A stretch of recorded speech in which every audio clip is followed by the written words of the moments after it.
I'ma keep it a bean. Stick to the script, every scene. This from last year, but they clean. Say to say, I'ma take something else, but it's winning team. Charlie Sheen, fam gang, the regime. I'm from Piney Green. What's good, Shellitronnn here, the most woke, no joking. I'm back again with a brand new video, and I am the official tank commander for the Charlotte Hornets, and this is the official first stop. The first stop of the tank train for the Hornets, and it starts with a tweet. It starts with a tweet we've seen at least 8 times before today, but this is the first official tweet from Mr. I got 150 different drafted tweets saved on my Twitter account that I can press send at 6 p.m. Adrian Wojnarowski of ESPN, man, throw a tweet up right here. It says, free agent Kemba Walker has agreed to sign a 4-year, $141 million maximum contract to join the Boston Celtics. Excel sports agent Jeff Schwartz tells ESPN. Now, this right here is a great day for the Boston Celtics. It's been a long time since the Celtics, they've had a long period of time without having a really great point guard. Last year they had Kyrie Irving, but the year before that they had Kyrie Irving. But the year before that they had Isaiah Thomas, who was actually good before the injury. Hold up. They've had great seasons for point guards for a minute. They have not missed a beat. Now, Danny Ainge almost outshot his coverage, bro. This man really did almost, it's out kicking coverage. This man really did almost screw up the whole Boston timeline. But getting Kemba for this team full of young guys is actually genius. I mean, it's not even genius. It's kind of like calling Magic Johnson genius for picking up LeBron. Now, LeBron and Kemba are on whole different stratospheres. They're not even in the same conversation, really. But the point I'm trying to make here is that Magic and the Lakers didn't do very much recruiting. If anything, it was LeBron recruiting the Lakers because everyone knew he wanted to go to LA, and he wasn't going to the Clippers. He was going to the Lakers. So it was that kind of thing. And with Kemba, everyone knew he was not staying with the Hornets. Now, a lot of Hornets fans were in denial for a long period of time.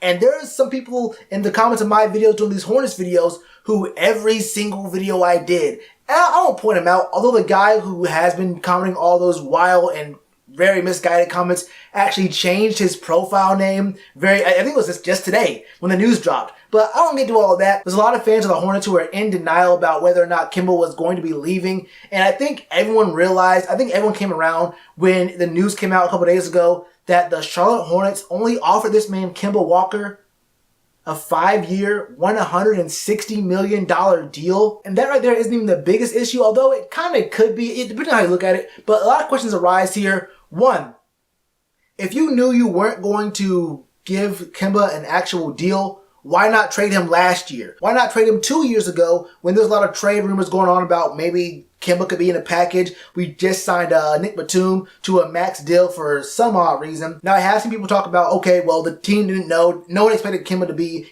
third team all NBA. And that's 100% fine. We all understand that Kemba was not going to get the full supermax, which would have been 5 years, $221 million. We all understand the team could not do that.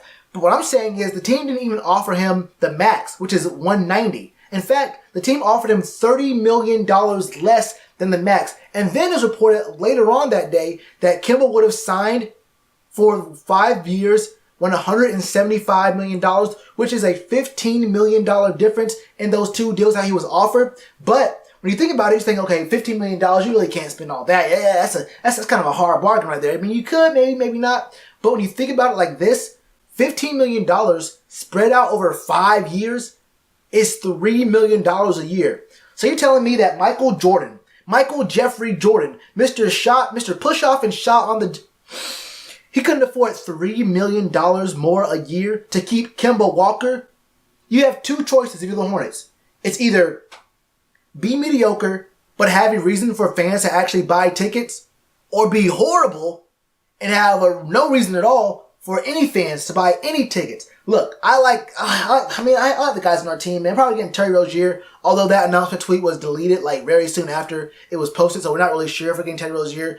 We might be getting Elfrid Payton, and he has his haircut now, so there's really no reason to even buy tickets to see Payton anymore. I mean, he's alright. I mean, we'll get into that when we get into that, but there's not really much of a reason to. I mean, honestly, the only reason to watch any Hornets games is you might as well just go live. Why watch them on TV? They're going to be like $5 a ticket for the lower bowl. I remember back, I was living in Charlotte when the Bobcats were in full swing, and they were coming to the UNC Charlotte campus and giving away tickets. They were handing tickets away, and I was watching, I did it myself. I watched people straight look these dudes in the eye and say, I don't want free tickets to see the Bobcats, you can give them to someone else. People were denying free tickets to an NBA game. They were coming to the college campus begging us to come. And there were even packages I saw that there are season tickets, or at least the back half of season tickets being sold for like $30 or $60. It's going to be hard to beg these guys, these people in Charlotte to go watch these Hornets. It's going to be a hard time. And the Celtics, man, the Celtics, y'all have a really, really good team. If you've ever doubted Kemba versus Kyrie, I did a video a while ago talking about comparing the two. I was talking about like who should go to the Lakers. That's a whole different story. It's not about the Lakers anymore. But Kemba and Kyrie have near identical stats. Their shooting percentages over the years without LeBron on the team. I only did Kyrie's stats without LeBron. Their stats shooting-wise are about 2 to 3% off, and all their other counting numbers are about the same. They're honestly about the same. Maybe Kyrie's a better player, but we haven't seen Kemba with any other really good player on the court with them. And this year with the Celtics, we could really see a big jump in production, impact, and even just flashy ability with an actual team, with an actual coach, and an actual front office with talent around Kemba, where he doesn't have to do it all himself, where he knows for a fact that he's wanted. That's a whole different thing right there. If Kemba had come back, seeing the deals he was offered, how do you get through your mind? You're the team that drafted you, the team that you know you're the only player worth really watching or paying tickets for, they didn't even want you. Enough to give you $175 million? $3 million a year kept you from playing in Charlotte. This right here is on Jordan. It really is. Now we're looking at a Boston Celtics team that could really, really compete in the East, especially if Kawhi does leave the Raptors and goes to a Western team, which I think everyone thinks he will. But even if he goes to the Nets and has to wait a year for KD, that's still a really, really big deal. Look, Jaylen Brown, Jason Tatum, is Marcus Morris going to be staying with the Celtics? But with those four, Kemba, with an actual good attitude and not all these the super woke ideas. Look, man, if you want to be woke, be woke. I have no problem with the wokeness, bro. But don't go off sounding weird. What does government mean to you? I promise you, Celtics fans, Kemba's not that.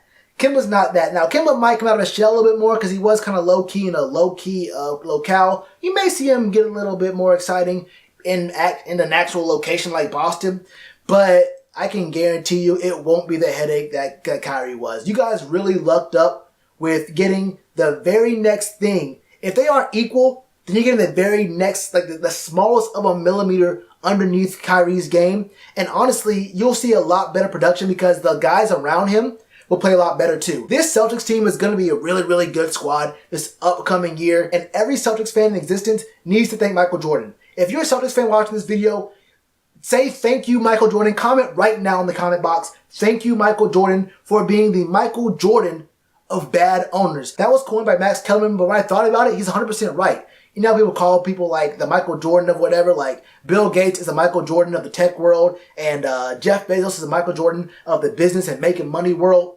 Michael Jordan is the Michael Jordan of bad owners. And usually we'd say, you know, he'd be the woke, like the worst of all time. But honestly, I think Michael Jordan is so good at being horrible, you have to call him great at it. There's being bad at being good, but Michael Jordan is actually excellent. This man is the top of he's the apex of being horrible.